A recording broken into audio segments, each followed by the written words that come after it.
Make sure you watch this entire video for an absolutely free breakdown Wednesday night.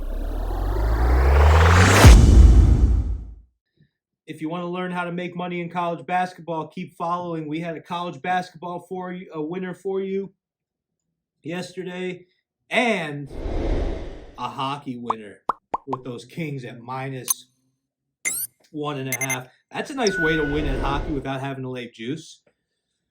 It's tough winning at hockey without laying juice. So the first game I'm going to be breaking down for you is going to be this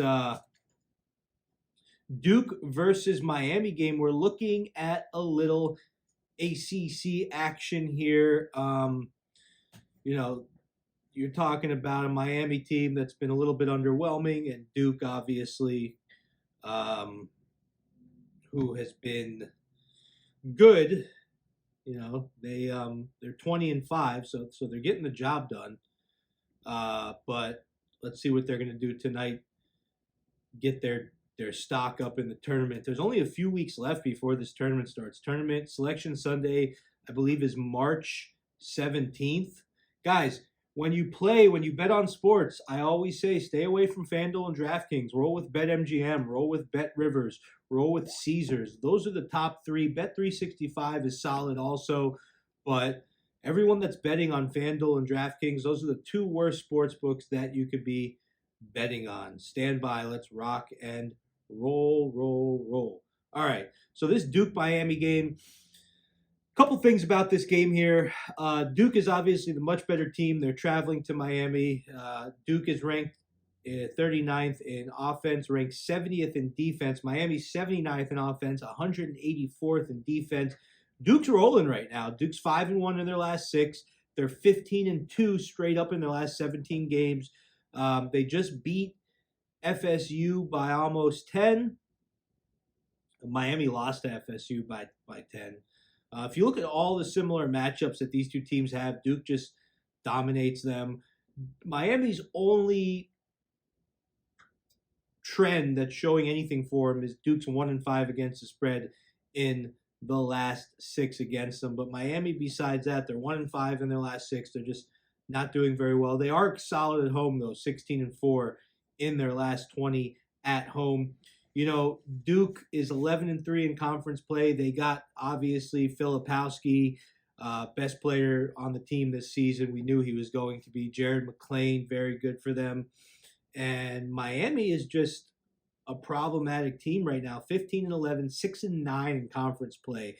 That's really a big problem for them. They are 31st in the nation shooting the ball from the three-point line, 37.2%. Duke's 14-10 against the spread overall. Miami's 13-11 against the spread. I'm not really too worried about trends here.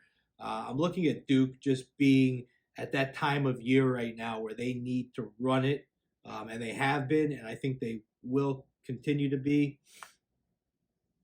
Miami was on a road trip before they just got back home, but like I said, Duke's in excellent form. You're going to have Kyle Filipowski in the paint.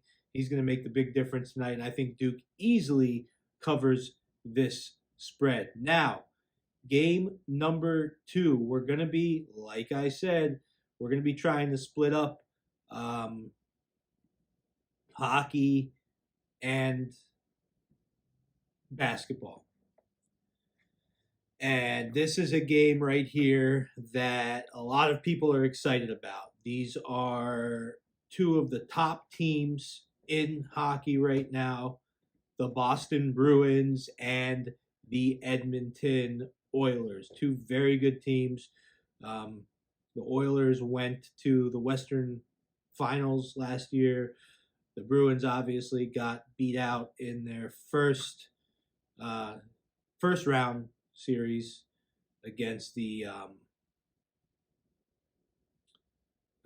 Panthers. Now, looking at this matchup, it's really tight. I mean, this is a line that's sitting at, I think, 125. I'm going to do a couple checks for you guys here, and I'm going to let you know where we can get this best line at.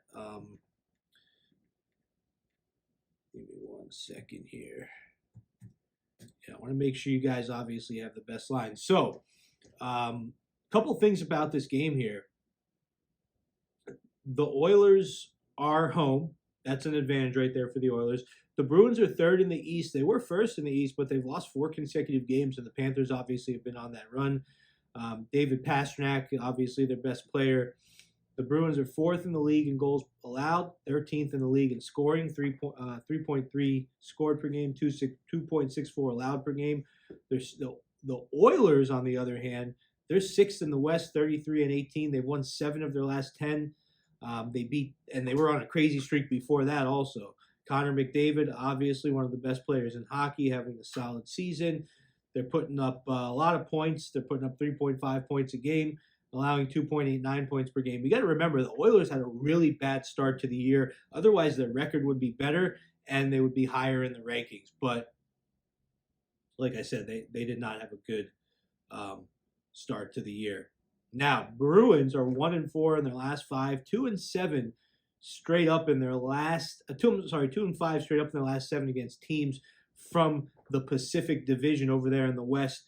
Neither of these teams are obviously atop their conferences, but both of these teams are definitely top contenders for the Stanley Cup if you look at the odds and just based on knowing hockey and how these teams are. The Oilers had a really bad start to the season. Then they had a crazy winning streak, 16-game winning streak.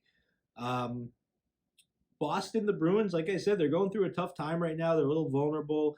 And Edmonton is so potent on the offensive end that it's just going to be hard for the Bruins to kind of just step in here. And, you know, when teams are on a little bit of a bad skid, they usually have a game that they can kind of turn it around. But going to the west coast of Canada to play the Edmonton Oilers, in my opinion, is not the game to turn it around. Now, this is a tight game. This game really could go either way, but the numbers are showing me, and a lot of things are showing me here that we are going to roll here with the Edmonton Oilers, you know, and that's all there is to it. We're locking it in. So we got Duke and Edmonton. Lock them in.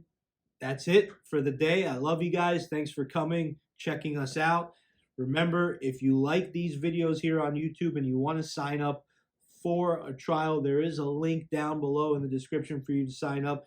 Keep following, keep watching, subscribe if you haven't, keep hitting that like button, and let's get some comments, guys. We see, you know, hundreds and hundreds of people watching these videos every day. We would love to hear more from you guys. Maybe there's a certain game on tomorrow or the next day that you want us to break down.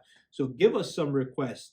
If we look at it and we see a side that we really like, we'll go for it. We're not just going to give a prediction just to give a prediction. If we don't feel we have an edge on that game, we won't give that prediction. But if we like it, lock it. We'll lock it in for you. Love you guys. See you later. Probably have Billy the Beard coming on tomorrow. And probably be back on Friday. Stay tuned.